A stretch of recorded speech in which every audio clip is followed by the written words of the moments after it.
ప్రార్థించడము. పరిశుద్ధుడు, ప్రేమగల తండ్రి, కృపగల దేవ, పరిశుద్ధ నామానికి మా నిండు కృతజ్ఞత వందనములు చెల్లిస్తూ గడిచిన కాలమంతా మీరు రెక్కల కింద మమ్మల్ని భద్రపరిచి మరొక పరిశుద్ధ దినమందు ఒక చిన్న గుంపుగా, సమాజముగా పరిశుద్ధ దేవాలయంలో మీ ప్రసన్నత, మీ వెలుగు, మీ ప్రత్యక్షం చూడడానికి, నీ స్వరాన్ని వినడానికి ప్రభావములను సిద్ధపరిచి విలువైనటువంటి దైవ సందేశము ద్వారా వాక్యము వెలుగులోనికి మేము లోతుగా ప్రయాణిస్తుండగా నీ కనుదృష్టిని మా మీద ఉంచి భయముతో, భక్తితో, శ్రద్ధతో దేవుని నామాన్ని ఘనపరిచే వారుగా, తద్వారా మీ నుండి అనేకమైనటువంటి శ్రేష్టమైన దీవెనలు మాకు, మా కుటుంబాలకు నేను సమృద్ధివంతంగా దయచేయగలనట్టు క్రీస్తు నామమున వేడుకుంటున్నాము తండ్రి. దయచేసి కూర్చుందాం. దేవుని పరిశుద్ధ నామానికి మహిమ కలుగును గాక. మరి గొప్ప భాగ్యం ఇచ్చినటువంటి అధ్యక్ష మండలం తండ్రి గారికి, మరి వైస్ చైర్మన్ గారికి, నాయకులకును, సంఘము, సంఘ పెద్దలకును యేసుక్రీస్తు నామములో ఉదయకాల శుభములు, దైవాశీస్సులు తెలియపరుస్తూ ఉంటున్నా. మహాదేవుని కృప సమృద్ధివంతంగా మన మీద, అపారమైనటువంటి దేవుని లెక్కింపలేనటువంటి ఒక ప్రేమ, ఆ వాత్సల్యత, కరుణ మరొక పరిశుద్ధ వారంలో మనకు అనుగ్రహించి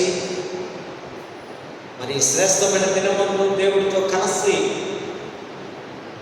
మన ప్రయాణం కొనసాగులాగున దేవుడు మనం సిద్ధపరచినందుకు దేవుడికి కృతజ్ఞత వందనములు చెల్లిస్తూ ఉంటున్నాం.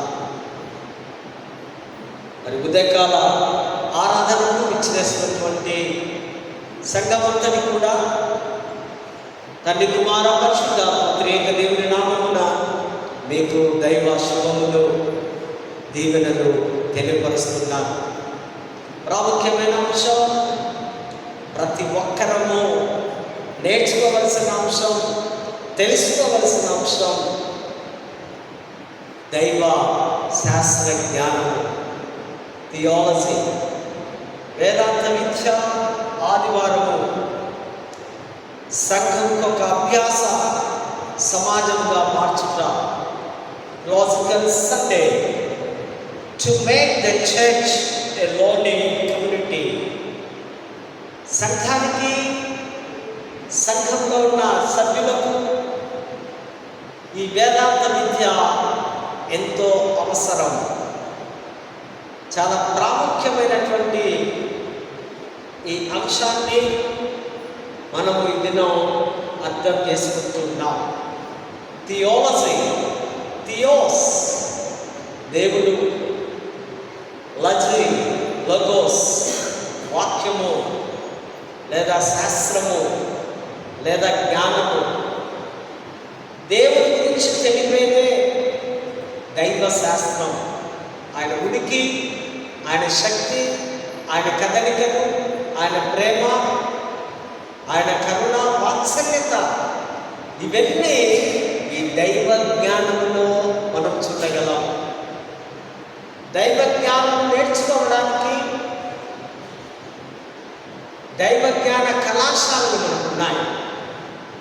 అందులో ఈ యొక్క secular studies minimum degree completed అయిన బిడ్డలను మరి దైవ జ్ఞాన కళాశాలకు తర్బీత్ కొరకు, ట్రైనింగ్ కొరకు మనం పంపిస్తుంటారు మన పెద్దలు. యూటీసీ అని, ఏసీటీసీ అని, మిషన్ కాలేజ్ కలకత్తా అని చాలా కాలేజెస్ అక్కడ దైవ జ్ఞానాన్ని ఆ గురువులు నేర్పిస్తూ ఉంటారు. ఈ లోకానుసారమైనటువంటి జ్ఞానం ఈ 3 సంవత్సరాల నుంచి లేదా 4 సంవత్సరాల నుంచి మొదలై వారికి విద్యనంతా పూర్తి చేసుకున్న తర్వాత ఒక ఉద్యోగంలోనో వ్యాపారంలోనో స్థిరపడి అక్కడికి పిలుస్తాం. కానీ వేదాంత విద్య, దైవజ్ఞాన విద్య ఇది చివరి జీవితము అంతవరకు, తల్లి గర్భం నుంచి భూగర్భంలోనికి వెళ్ళే వరకు ఈ దైవ జ్ఞానము మనకు ఎంతో అవసరంగా మనకు ఉంది. ఎంతో చాలా ప్రాముఖ్యమైనటువంటిదిగా students from womb to tomb, తల్లి గర్భంలో నుంచి సమాధి వరకు కూడా మనము నేర్చుకునే వారమే. విద్యను నేర్చుకోవడం, దేవుని నుంచి యెహోవా యందు భయభక్తులు కలిగి ఉంటే జ్ఞానమునకు మూలము అన్నారు భక్తులు. దేవుని యందు ఎప్పుడు భయభక్తులు మనం నేర్చుకుంటామో దైవ జ్ఞాన విద్య మనకు ఆటోమేటిక్గా మనకు అబ్బుతుంది. ఒక మంచి పండితుడు మనకు తెలియపరుస్తున్నాడు. అడ్వాన్స్మెంట్, గ్రహించడానికి విశ్వాసం చేసే ప్రయత్నమే వేదాంత విద్య. వినయము, వివేచన, గ్రహింపు మనము బోధిస్తూ ఉండగా, దేవుడి వాక్యము వింటూ ఉండగా, దేవుడు మనతో మాట్లాడుతూ ఉండగా మనము గ్రహించాలి. విమోచన కలిగి, విడుదల కలిగి, దేవుడి శక్తిని కలిగి ఉండడమే ఇది దైవ జ్ఞానమని దేవుడి వాక్యం సెలవిస్తుంది. ఈ లోక నాదుని శాస్త్రం మనకు ఉన్నాయి కదా, విద్య లేని వాడు వింత పశువు. కానీ దైవ జ్ఞానము విద్య లేని వారు మరి అజ్ఞానులు అని బైబిల్ తెలియపరుస్తుంది. మనం జ్ఞానవంతులు కావాలంటే దేవుని యొక్క సిలబస్, బిబ్లియో అంటే ఈ స్క్రోల్ ఆఫ్ బుక్స్, ఈ పుస్తకముల చుట్ట సిలబస్ మనకు ఉన్నాయి. ప్రతి స్టూడెంట్స్కు కొన్ని కరికులం ఆ సిలబస్తోనే కంప్లీట్ చేసుకుంటారు వారి యొక్క అకాడమిక్ ఇయర్ను. సో మనకున్నటువంటి ఈ సిలబస్, మన బుక్స్ బైబిల్లో ఎన్ని బుక్స్ ఉన్నాయి? 66 బుక్స్ మనం చదవాలి. 66 బుక్స్ ఎవరైతే క్షుణ్ణంగా చదివి అర్థం చేసుకుంటారో వారే థియాలజీని కంప్లీట్ చేసిన వారుగా. 66 పుస్తకాలు ఎంతమంది రాస్తున్నారంట? 40 మంది రచయితలు. ఎన్ని సంవత్సరాలు? మోషే కాలం నుంచి ఇంచుమించు 1600 సంవత్సరాలు ఈ పుస్తకాన్ని, ఈ అతిపెద్ద పుస్తకాన్ని హీబ్రూలో, గ్రీకులో, లాటిన్లో ఈ పరిశుద్ధ గ్రంథాన్ని మొదటిగా రాసినట్టుగా, తర్వాత ఇప్పుడు 6200 దగ్గర ఆ భాషల్లో పరిశుద్ధ గ్రంథము రాయబడి ఉంది. 200 years బ్యాక్, 200 సంవత్సరాల క్రితం మన భాషలో, మన సొంత భాషలో, తెలుగులో మనం విన్నాం. దేవుని వాక్యాన్ని జాగ్రత్తగా అర్థం చేసుకొని చదువుతున్నాం. BIBLE పండితుడు రాస్తున్నాడు. Before I for instructions, BIB basic, L learning, E earth. ఈ భూలోకాన్ని విడిచే ముందు సాధారణమైనటువంటి ఈ పుస్తకాన్ని ఇక్కడ వదిలి వెళ్ళారు దేవుడు. భూమిని విడవక ముందు కొన్ని సాధారణ హెచ్చరికలు బైబిల్ అంతా కూడా మనకు నేర్పిస్తుంది. బైబిల్ అంతా కూడా జ్ఞానంతో నిండి ఉంది. ఈ థియాలజీ నేర్చుకోమని, ఈ థియాలజీలో దేవుడి శక్తి ఉందని దేవుడు మోసెస్ను మొదటిగా పిలుస్తూ ఉన్నాడు. మోసెస్ దేవుడిని తెలుసుకొని, అర్థం చేసుకొని ఆ మొరియా కొండ దగ్గరికి వెళ్ళి ఆ ధర్మశాస్త్రం తోరా దేవుని మనస్సు, జ్ఞానము, దేవుని మాటలను, ఆ జీవిత నడవడిక విధానాలు, ఇజ్రాయెల్ ప్రజలు ఏ విధంగా బ్రతకాలో ఆ రూల్స్ అండ్ రెగ్యులేషన్స్, ఆ యొక్క ఇన్స్ట్రక్షన్స్ అన్నీ మోషే తెలుసుకున్నాడు.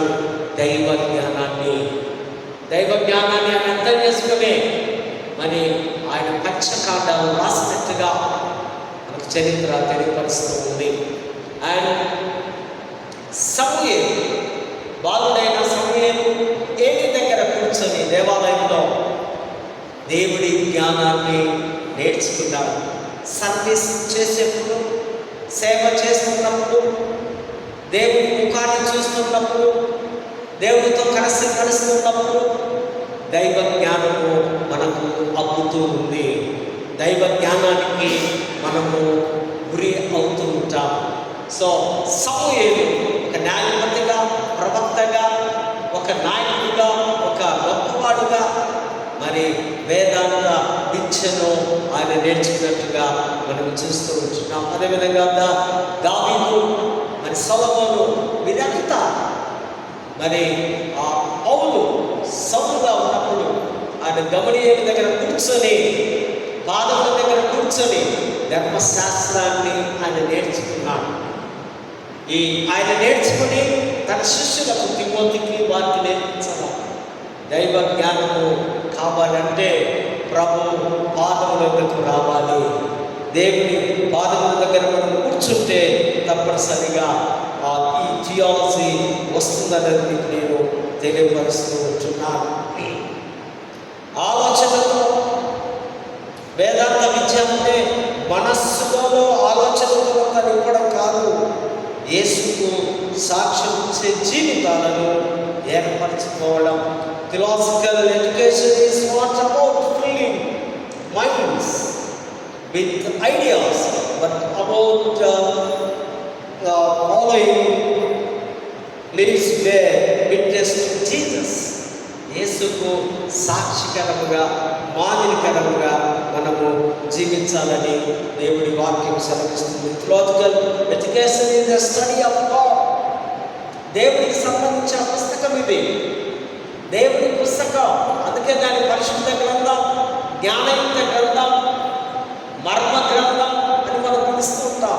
ఎక్కడ పడితే అక్కడ పడేయడానికి కానీ, ఎక్కడ పడితే అక్కడ విడవడానికి కానీ లేదు. Education is the study of scripture and faith for the life of the church. సంఘానికి లేఖనాలు చాలా ప్రాముఖ్యమైనదిగా, లేఖనాలు చదవటం ద్వారా మనలో విశ్వాసము స్థిరపడి బలపరుస్తుందని దేవుడి వాక్యము సెలవిస్తుంది.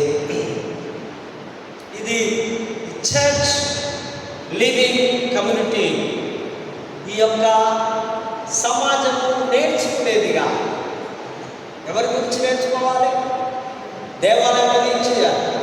ఆదివారం రాగానే దేవుడి వాక్యం నుంచున్నప్పుడు దేవుడి మనస్సు దేవుడి గురించి నేర్చుకోవాలి.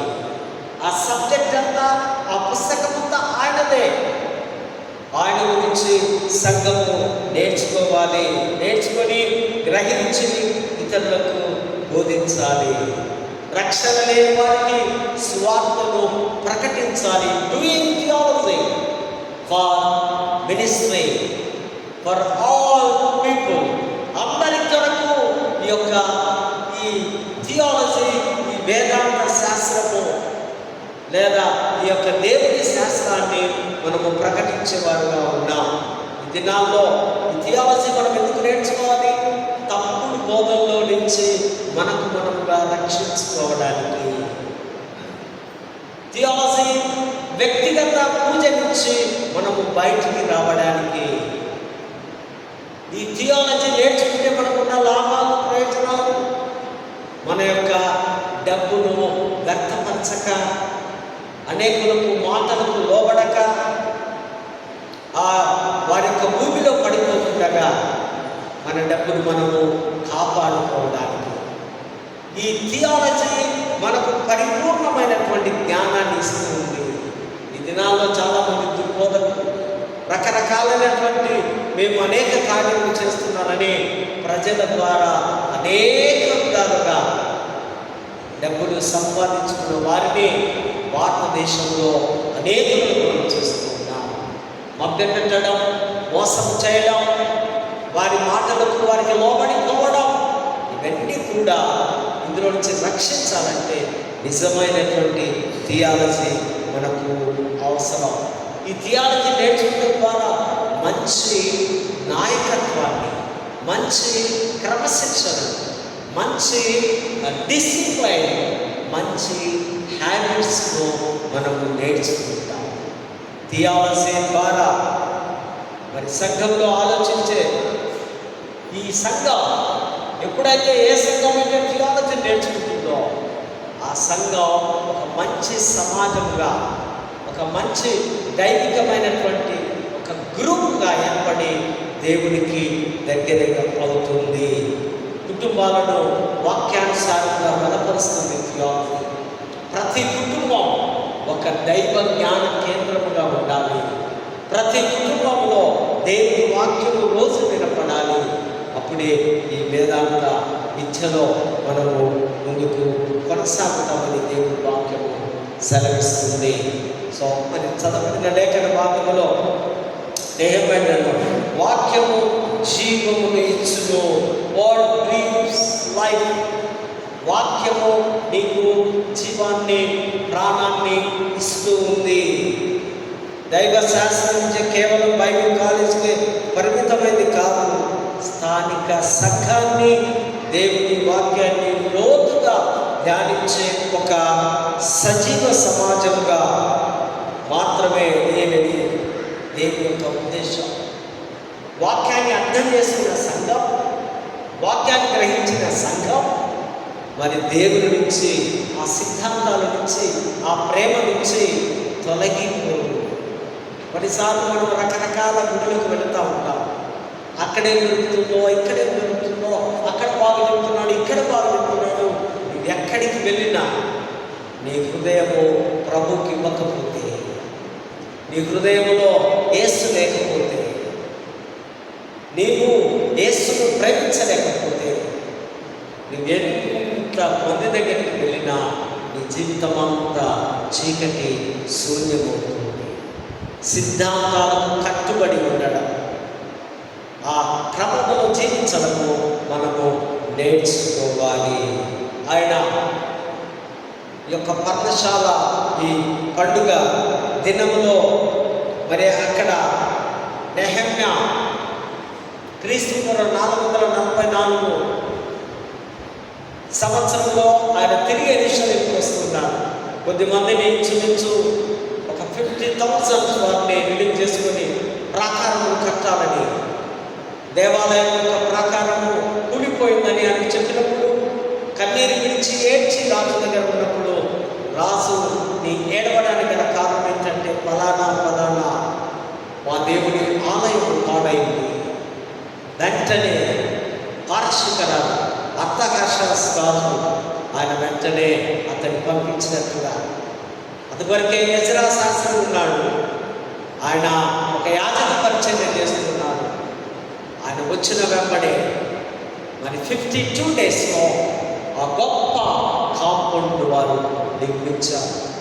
ఆ ఎజ్రా శాస్త్రి ఆ వాక్యము చదువుతూ మొదటి నెల త్రిష్టి అంటారు హీబ్రూ భాషలో. ఆ మొదటి నెల ఏడవ నెల మొదటి దినమున దేవుడి వాక్యము చదవడానికి నీటి గుమ్మము దగ్గర ఒక మైదానం వచ్చేది. వారంతా వాక్యాన్ని, ధర్మశాస్త్రాన్ని వారికి అందిస్తూ ఉంటున్నారు. వర్ణశాల పండుగ టైంలో వారు ఆ మైదానంలో కూర్చొని వాక్యము ఆయన నిలబడి పెద్ద పీఠం మీద నిలబడి ఈ ఎజ్రా వాక్యాన్ని చదువుతూ ఉంటే, వాక్యానికి అర్థం చెబుతూ ఉంటే, లేవీలు బోధిస్తూ ఉంటే ప్రజలు నిలువబడి వారు బహుగా ఏడ్చినట్టు, బాగా ఏడుస్తూ దేవునికి ఆమేన్, ప్రభువా దేవానికి స్తోత్రం, ఆమేన్ అనుకుంటూ వారు దేవుని ఘనపరుస్తూ ఉంటున్నారు. శ్రద్ధతో వారు విని నిలవబడి తోరా ఆ వాక్యం చదువుతూ ఉంటే ఎలా ఉన్నారట? కేరింగ్, లిసనింగ్, శ్రద్ధతో, భయంతో, భక్తితో ఏడుస్తూ, ఓ నా దేవా ధర్మశాస్త్రపు వాక్యము వారు వింటూ ఉన్నారు. నెహెమ్యా కాలంలో ఉజ్జీవం వచ్చింది. రివైవల్ మీటింగ్స్, ఉజ్జీవ ప్రసంగికులాగా ప్రజల్లో ఉజ్జీవం, దేవుని సేవకుల్లో ఉజ్జీవం, సంఘంలో ఉజ్జీవం, పిల్లల్లో ఉజ్జీవం. దేవుని వాక్యం చదువుతూ ఉంటే, దేవుని వాక్యం బోధిస్తూ ఉంటే మన యొక్క హృదయంలో నుంచి ఉజ్జీవము దారులుగా ప్రవహిస్తూ ఉండాలి. ఈ వేదాంత పద్ధతి, ఈ సాహిత్య పద్ధతి, పాండిత్య పద్ధతి వారు బోధిస్తూ ఉన్నారు. అదేవిధంగా 9వ వచనంలో జనులు ఏడవగా ఈ దినము ప్రతిష్ఠ దినము మీరు ఏడవకండి, మీ దుఃఖము సంతోషంగా మార్చబడి ఉంది. మీరు బబులోను లేదా పారసీక దేశంలో చెరలో నుంచి మీరు బయటికి వచ్చి ఉన్నారు. ఇది ఆనంద దినం. Be happy, rejoice in the Lord always. ప్రతి నిత్యము, ప్రతిసారి అనేక పర్యాయములు ఆనందంతో గడవండి. ఇది ఏడ్చే దినం కాదు. వారి వాక్యాన్ని విని వారి పాపము ఒప్పుకొని వారు పశ్చాత్తాపడి వారి హృదయము నెమ్మది చెంది వారు ఏడుస్తూ ఉంటూ ఉన్నారు. దేవుడు వారి పాపాలను విన్నాడు, పాప నుంచి వారికి విముక్తిని కలిగజేస్తున్నారు. 10వ వచనంలో క్రొవ్విన మాంసమును భక్షించుడి.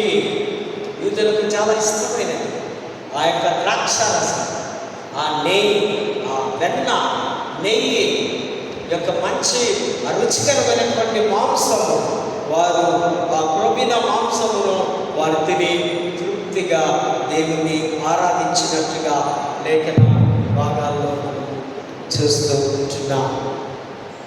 యెరూషలేము అంతా కూడా ఆనందంతో వారు సంతోషంతో ఉన్నట్టుగా ఈ యొక్క సంస్కారము నెహెమ్యా కాలంలో జరిగినట్లుగా మనము లేఖన భాగాల్లో చూస్తాం. వాటి ముందంటారు, ప్రతి విశ్వాస చేతుల్లో బైబిల్ ఉండడం కాదు, ప్రతి విశ్వాస గుండెల్లో బైబిల్ సిద్ధాంతాలు ఉండాలి.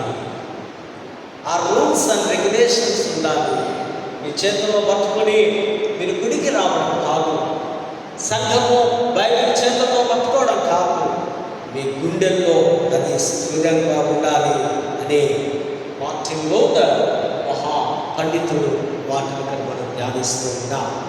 చదవబడిన ఆ కీర్తన భాగాలను కూడా చూస్తాం. రూటెడ్ ఇన్ విజ్డమ్, జ్ఞానంతో నాటుకోవడం. మొదటి కీర్తనలో దైవ జ్ఞానం, డివైన్ విజ్డమ్ పరలోకము నుండి వస్తుంది. జ్ఞానం కావాలంటే దేవుని అడగాలి, అది పరలోకము నుండి. నాలెడ్జ్ ఆఫ్ గాడ్, అది దేవుడి యొద్ద నుంచే మనకు వస్తూ ఉంది. అది స్వచ్ఛమైనది, శాంతి సమాధానం ఇస్తూ ఇతరులను ప్రేమిస్తుంది. ఇది ఒక నిరంతరమైనటువంటి ధ్యానం. ఇది ఎప్పటికీ దివారాత్రములు ధర్మశాస్త్రాన్ని ధ్యానించేవాడే ధన్యుడు. నేను గుర్తువాడు అంటున్నాను. హేగా అంటే పదే పదే మనస్సులో దాన్ని మలినము చేసుకోవాలి. ఇప్పుడు ఆ పదజాలాన్ని ఇక్కడ మనం చూస్తున్నాం. హెగా అంటే పదే పదే నెమరు వేసుకోవడం, దివారాత్రము ధ్యానించడం అనగా దేవుని వాక్యం నిత్యము మన హృదయాలలో ఉండడం అనేది ఇక్కడ మనం చూస్తాం. కానీ ఆ వాక్యం మన హృదయాలు ఉంటే కలిగే ఫలితం, లాభం ఏంటంటే నీటి కాలువల ఓరను నాటబడిన మొక్క వలె లేదా చెట్టు వలె ఉంటాం. ఈ యొక్క మీ బ్రెయిన్, మీ విశ్వాసం అనే బ్రెయిన్ భూమి లోపల ఉన్న ఆ నీరును తడిని తాకినప్పుడు అది ఎడారిలో ఉన్న చెట్టైనా దానికి జీవము వస్తుంది. దాని అర్థం ఇదే. నీటి కాలవల ఎవరను నాటబడినవని విశ్వాసం. మీ బ్రెయిన్ చాలా స్టాండర్డ్గా ఉండాలి.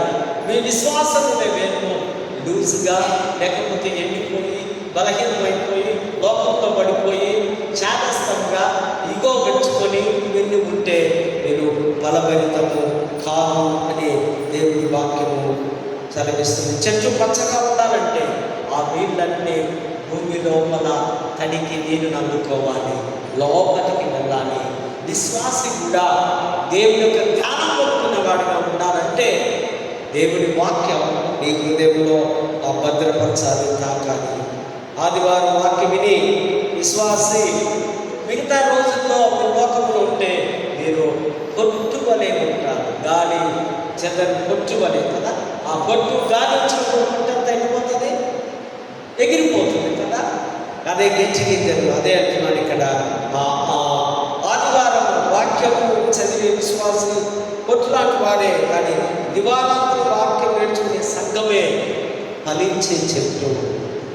సంఘము వ్యక్తిగతంగా మనం ఫలించాలంటే ప్రతినిత్యము ప్రభులో ఉండాలని వాక్యం సెలవిస్తుంది. పత్రికల పాఠములు కూడా విశ్వాసములో పరిణత చెందడం, మెచ్యూర్ ఇన్ ఫెయిత్, పరికల్పమైన సంఘముగా, పరిపూర్ణమైన సంఘముగా, అవగాహన సంఘముగా, అర్థం చేసుకున్న సంఘముగా, దేవుని వాక్యాన్ని, దేవుని జ్ఞానాన్ని, దేవుని రుచి చూసే సంఘముగా, taste of see God is good, దేవుడు యెహోవా ఉత్తముడని రుచి చూసి తెలుసుకునే సంఘముగా ఉండాలని పౌలు కొరింథీకి రాస్తున్నాడు. బాలుల వలె కాక పూర్తి పరికల్పత, నోయోస్, పరికల్పత అంటే ఆలోచన శక్తి, వివేచన జ్ఞానము, విశ్వాసము, భక్తితో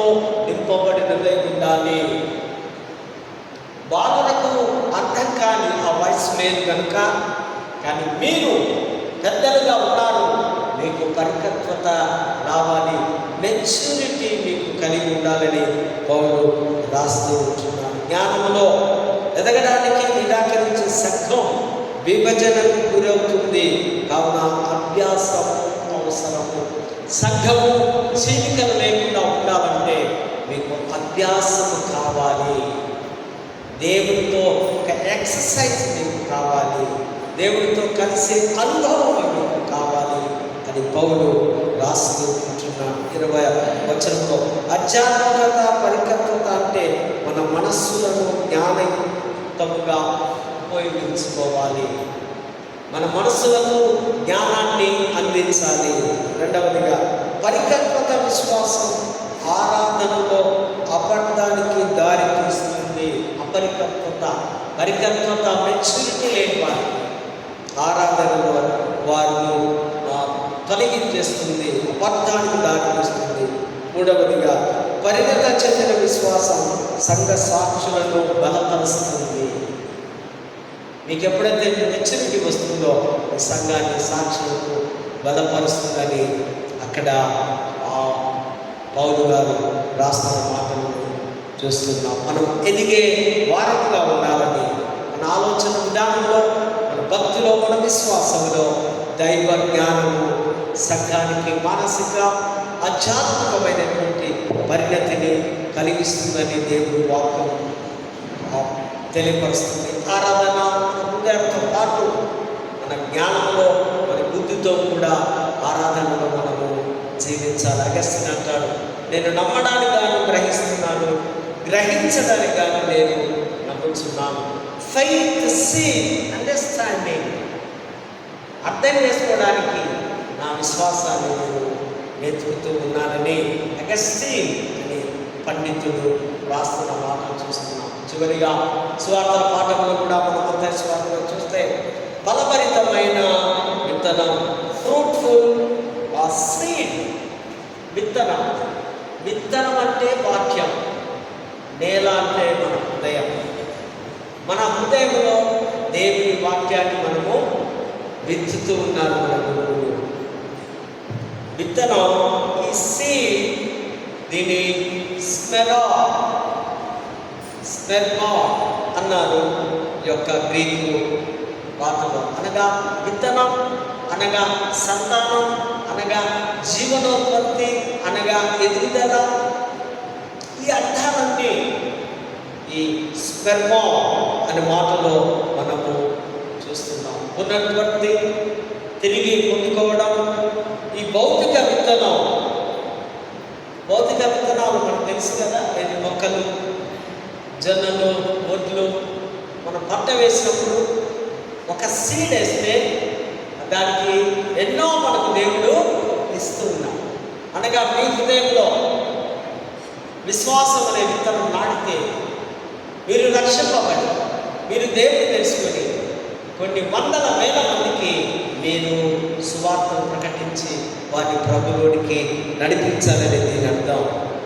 ఈ యొక్క శక్తిని కలిగి ఉన్నట్లే ఆ భూమి లోపలికి అది వెళ్ళి ఆ విత్తనం చనిపోయి తిరిగి జీవం పొందినట్టుగా విశ్వాసి వాక్యము ద్వారా పాపాలన్నిటి నుంచి మీరు బయటికి రావాలి. దేవుని వాక్యం హృదయంలో నాటబడాలి కదా.